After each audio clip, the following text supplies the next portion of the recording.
किसी ने क्या खूब कहा है कि जीवन में मित्र ऐसे बनाइए जो कितना भी बड़ा संकट क्यों ना आ जाए मरते दम तक आपका साथ नहीं छोड़े। तो नमस्कार दोस्तों, मैं राहुल सिंह चौहान। आज की कहानी ऐसी एक मित्रता के ऊपर हंस और चंदन की है। तो एक बार एक बहुत बड़ा जंगल होता है, हरा भरा। उस जंगल में सभी पशु पक्षी बड़े प्रेम भाव से रहते हैं। उस जंगल में एक बार क्या होता है कि एक चंदन और बांस का साथ में उगना होता है।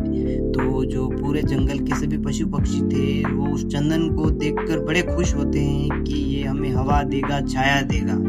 उस चंदन को देखकर प्रसन्न हो रहे थे और इधर बांस को देखते हैं वे सब तो निराश हो जाते हैं। वे सोचते हैं कि ये खुद तो जलेगा लेकिन हम सबको भी जलाएगा। फिर वे उसी निराशा के साथ चंदन की ओर देखते हैं। वे सोचते हैं कि कोई बात नहीं, ये हमें छाया और हवा तो देगा। फिर उसी जंगल में एक हंस भी रहता था। वह हंस चंदन के पास आता है और चंदन से बातें करता है। ऐसे ही उनके बीच बातें करते करते बहुत दिन हो जाते हैं और उनमें गहरी मित्रता हो जाती है। वे साथ में हवा खाते और ऐसे ही उनके दिन बीत रहे थे। फिर वे चंदन और हंस ऐसे ही साथ में रहते और दिन भर मजे करते। ऐसे ही उनकी मित्रता गहरी होती जा रही थी। फिर एक दिन क्या होता है कि जो बांस होता है उसमें आग लग जाती है और पूरा जंगल जल जाता है। उस जलते हुए जंगल में सभी पशु पक्षी उड़ने लगते हैं और सब परेशान हो जाते हैं। वह हंस उस चंदन के पास आता है और वह चंदन भी जल रहा होता है।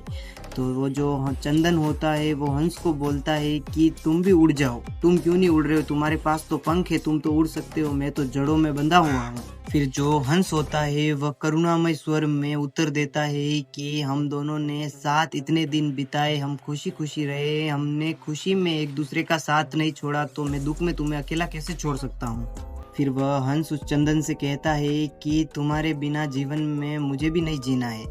तुम मरोगे तो आज मैं भी तुम्हारे साथ मरूंगा इस जंगल में। मैं बाकी तुम्हें छोड़कर जाने वाला नहीं हूँ। तो उनका एक करुणामय प्रेम देखकर भगवान की आंखों में आंसू आ गए और उन्हें दया आ गई। तो उन्होंने फिर बरसात ऐसी जोरदार की कि पूरे जंगल की आग बुझ गई। तो इस प्रकार चंदन और हंस का प्रेम अमर हो गया। तो आशा करता हूँ कि आपको ये कहानी अच्छी लगी होगी। तो वीडियो को लाइक और चैनल को सब्सक्राइब करना मत भूलना। राधे राधे।